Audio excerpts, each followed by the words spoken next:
Uma boa noite a todos, que a paz do Mestre Jesus esteja conosco na noite de hoje, rogando aos benfeitores da nossa casa Caminho da Luz, que estejam conosco, nos inspirando, nos auxiliando, que estejam na casa de cada um de nós, rogando a eles que nos possibilitem todo o auxílio necessário conforme nossas dificuldades, mas também conforme o nosso merecimento. Na noite de hoje nós gostaríamos de conversar um pouquinho sobre um espírito que nos é tão querido, que talvez muitos de nós durante a vida, especialmente nos momentos de maiores dificuldades, rogamos por esse espírito auxílio e intercessão. Humberto de Campos nos conta sobre esse espírito no capítulo 30 do livro Boa Nova, psicografia de Chico.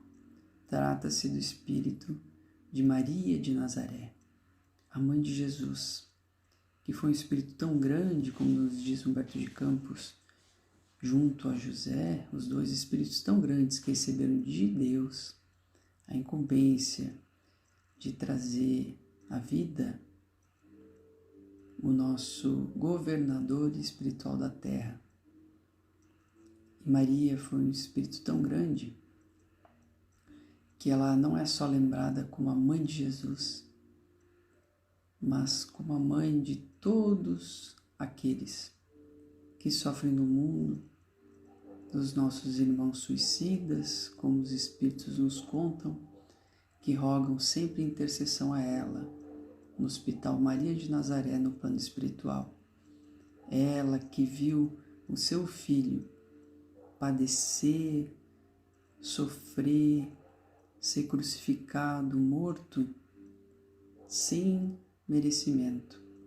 Representa um pouquinho de todas aquelas mães que veem seus filhos em sofrimento e dor.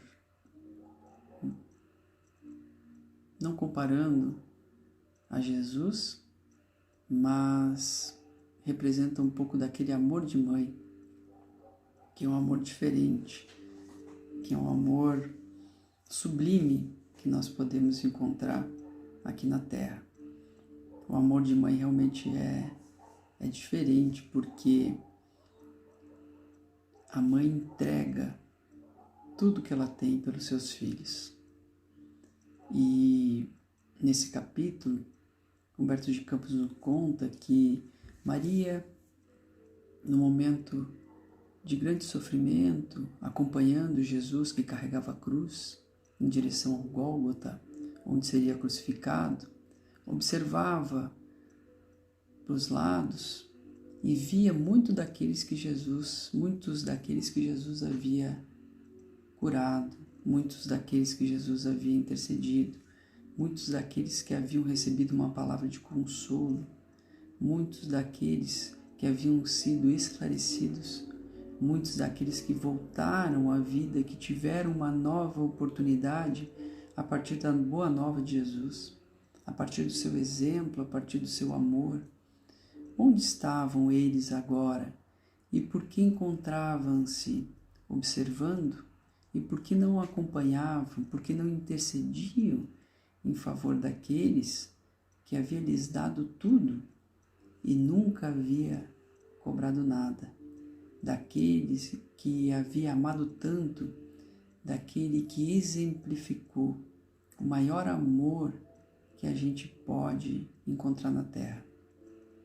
E ela não conseguia, então, compreender porque recordava-se de Jesus pequeno, recordava-se das visitas que recebeu em casa, de ladrões, inclusive, que Jesus menino levava para dentro de casa, conhecidos, e que tratava todos, independente da raça, independente se eram judeus ou gentios, se eram ladrões, se eram pessoas corretas, se eram doutores da lei ou não. Jesus tratava todos indistintamente igual.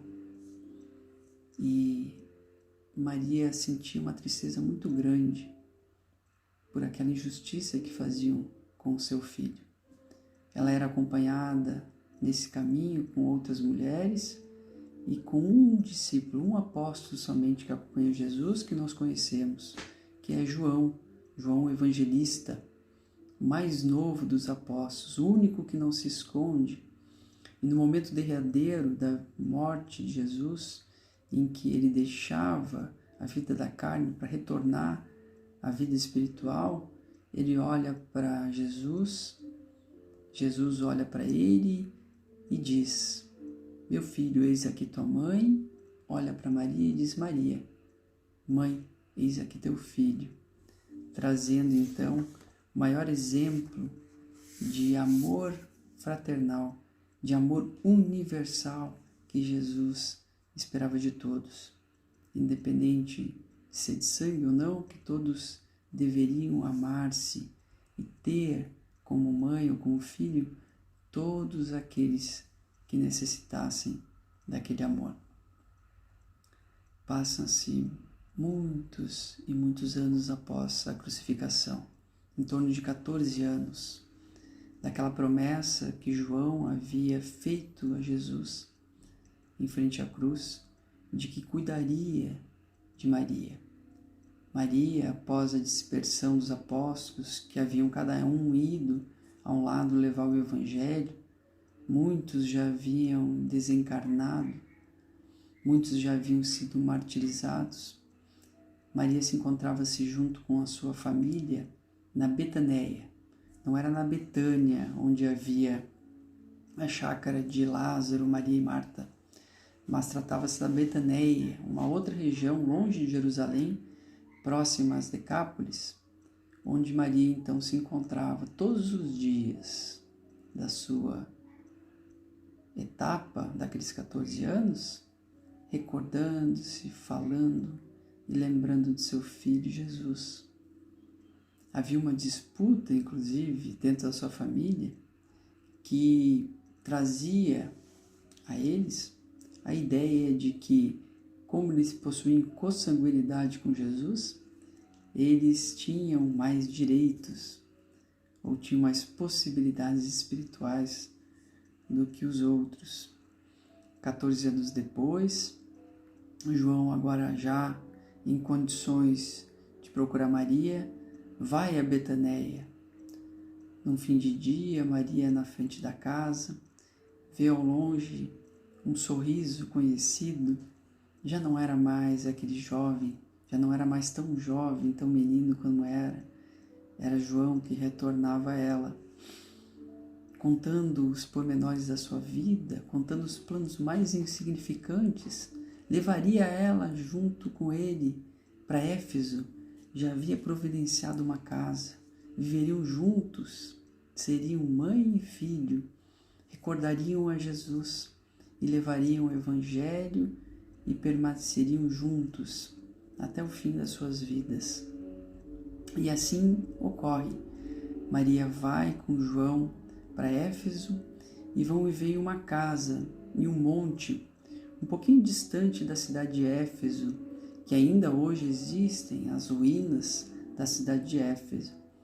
E a história dessa casa, a casa de Maria, é bastante interessante, porque ela existe, pode ser visitada.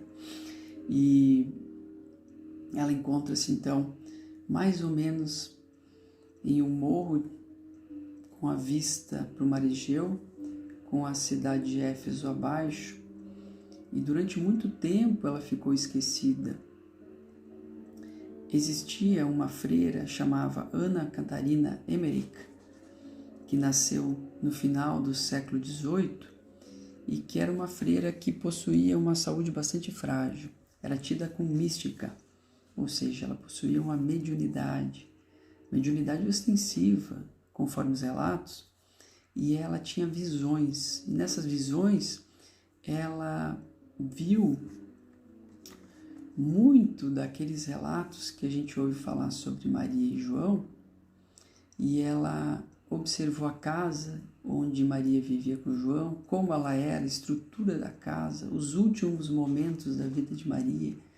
Viu a João Evangelista, viu pessoas que circulavam por aquela casa, viu outros momentos da vida de Jesus E havia um escritor chamado Clemens Brentano, que enquanto ela estava de cama e ela contava então sobre essas visões, ele foi anotando sobre essas características da casa e de mais ou menos onde ela se encontrava. Passa-se mais de 50 anos e um abade chamado Julien Gouillet, ele então decide procurar a casa onde viveu Maria e João Evangelista. E ele vai então, conforme as narrações de Catarina, buscar essa casa nesse monte até que encontra algumas ruínas que ele imagina que seja da casa de João e Maria de Nazaré. Mas as pessoas não acreditam nele, a própria igreja na época, como ele era da igreja católica, não acreditam nele. Passam-se mais 10 anos e outros 2 padres franceses voltam àquela região e mais uma vez buscam a casa, encontram o mesmo lugar. E conforme as características, e agora com um estudo mais aprofundado, eles definem que realmente aquela era a estrutura da casa onde viveu Maria e João. E conforme as narrações que nós vimos na obra de Humberto de Campos, e conforme a narração de Ana Catarina Bertrand, elas batem essas informações. E é uma casa que possuía 2 cômodos, com uma lareira no centro, tem uma vista belíssima do Mar Egeu, pode-se observar Éfeso ao longe, numa região muito bonita da região da Turquia. E nós tivemos a oportunidade de visitá-la quando o professor Severino Celestino esteve aqui. A gente conversou um pouquinho rapidamente sobre a casa, e há uns 4 anos atrás eu pude observar, visitar Éfeso e visitar a casa de Maria, e foi uma das grandes emoções da vida, porque quando a gente senta quietinho, tem uma árvore da época de Maria e João na frente, e é uma casa com janelas bem altas, pequena, modesta, com uma cisterna na frente, e sentado nessa árvore, lembrando Humberto de Campos, lembrando Chico, das suas descrições, a gente podia imaginar sentadinho lá, João e Maria caminhando pela casa, Maria recebendo aqueles discípulos, aqueles que buscavam. Podia imaginar Maria lembrando de Jesus, fazendo uma prece por ele, conversando, talvez muitas vezes abraçados a João, os 2 chorando, lembrando do Espírito inesquecível que foi Jesus. E nos conta Humberto de Campos que essa casa passa a ser chamada Casa da Mãe Santíssima, porque muitos a visitavam. Durante muito tempo ela curou tanta gente, consolou a tantos sofredores, recebeu a visita de Paulo, de Lucas, recebeu a visita de Pedro. Maria de Magdala quis visitá-la um pouco antes de desencarnar, saindo de Jerusalém em direção a Éfeso, fazendo uma viagem dificílima para a época. Ela, que já se encontrava com a doença da lepra avançada, chega às portas de Éfeso e consegue ver uma última vez ainda Maria de Nazaré. Maria já velhinha, já em idade avançada, espírito tão iluminado. João não se encontrava naquele dia junto a ela porque encontrava-se em tarefas na cidade de Éfeso. A igreja de Éfeso era uma das igrejas mais importantes, igreja no sentido de comunidade cristã, não igreja propriamente dita, como a gente sabe. As reuniões eram feitas nas casas dos cristãos. Jesus nunca pregou a formação de uma igreja, de um ambiente físico estruturado, mas sim estabelecendo então essa estrutura de amor dentro dos nossos corações, dentro da comunidade, daquelas pessoas que conviviam dentro da família. E no final do dia, então, Maria, lembrando de Jesus, sob uma noite muito estrelada, muito bonita, eis que Maria, já se recolhendo à casa, eis que avista um peregrino que se aproximava. Maria já tinha uma idade bastante avançada. E aquele recém-chegado olha ela e diz assim: minha mãe, como tantos outros faziam quando a recorriam com carinho. Venho fazer-te companhia, diz o peregrino, e receber a tua bênção. E Maria sente-se tocada por aquele homem.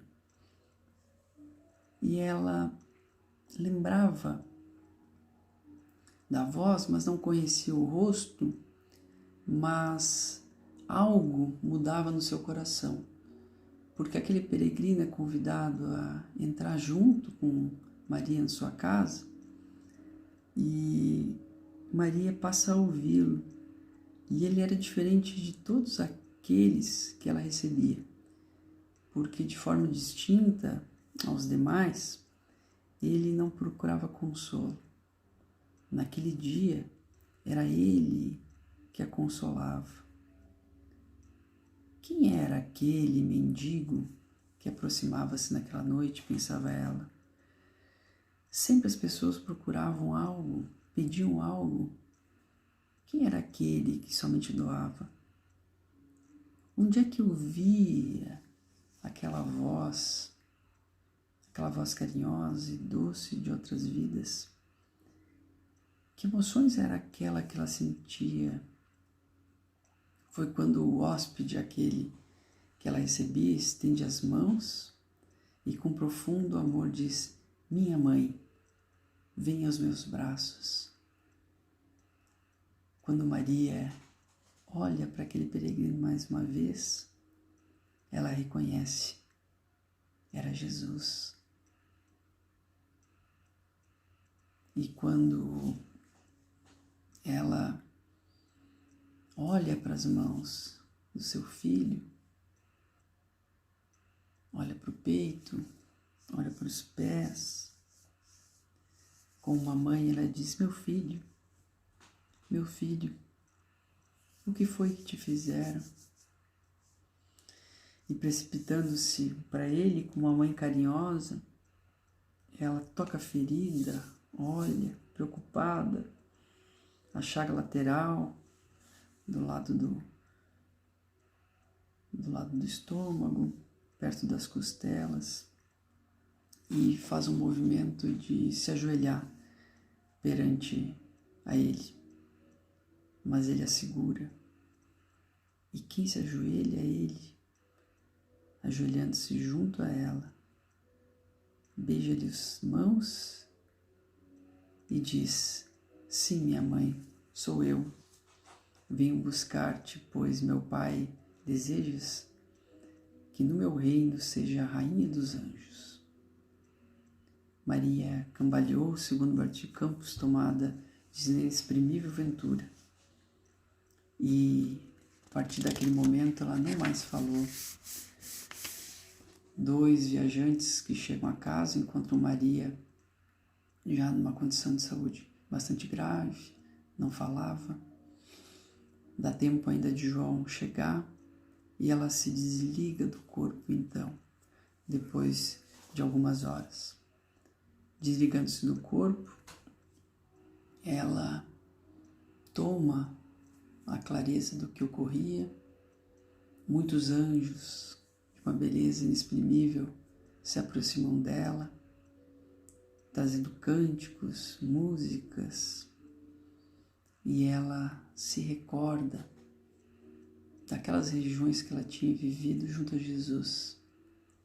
E através da indução do pensamento, junto com aquela falante que acompanhava, ela então vai volitando até a região da Galileia, visita os sítios de Nazaré, visita o mar onde Jesus caminhou tantas vezes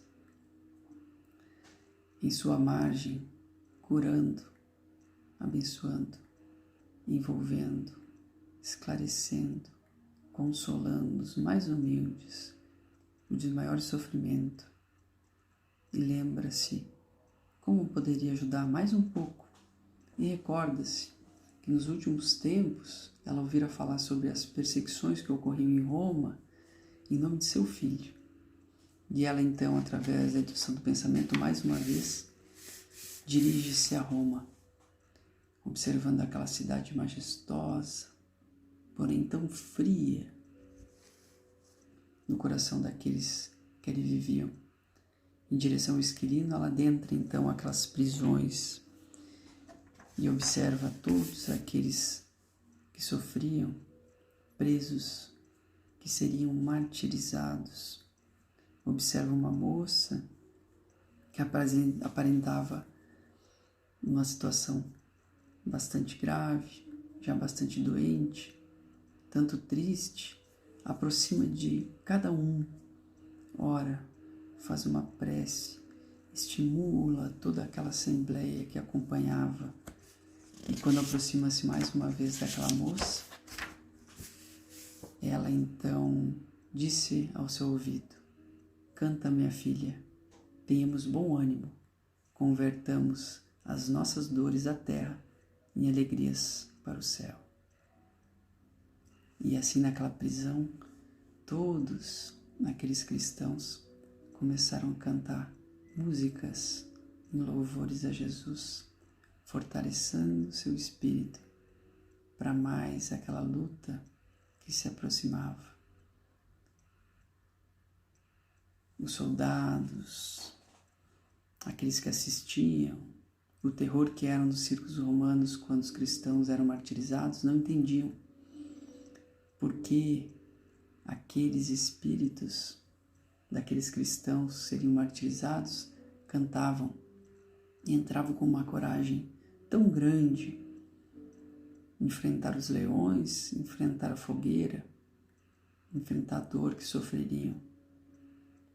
Nós conseguimos entender um pouco que aqueles espíritos tão doces, tão elevados, Maria, Paulo, Estevão, Tiago, todos os apóstolos sopravam no ouvido daqueles que sofriam para que tivessem bom ânimo.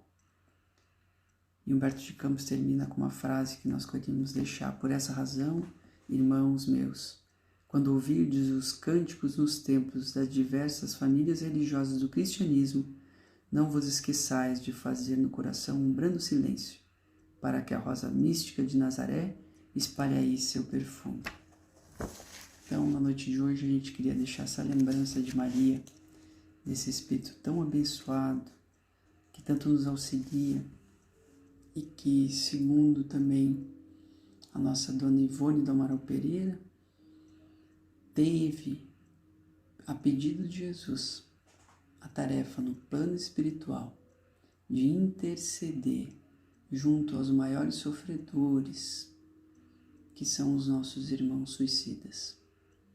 No livro Memória Suicida, ela vai narrar o Instituto Maria de Nazaré no plano espiritual, dos dignos servos de Maria, que trabalham no resgate, no auxílio daqueles que tanto sofrem por terem deixado a vida pelas portas do suicídio, mas trazendo alento, trazendo a certeza que através da mão dela, através das novas oportunidades, através da intercessão dessa Mãe Santíssima, terão esses irmãos suicidas uma nova oportunidade de retornar à Terra em novas reencarnações e continuar a sua trajetória inspirados pela Mãe de Jesus, inspirado por esse Espírito que tanto nos envolve, nos acaricia. Nessa Mãe, para aqueles que já não têm mãe, que já partiram no plano espiritual, essa Mãe que nos envolve a cada dia. Que Jesus abençoe a todos, tenhamos uma excelente semana, que assim seja.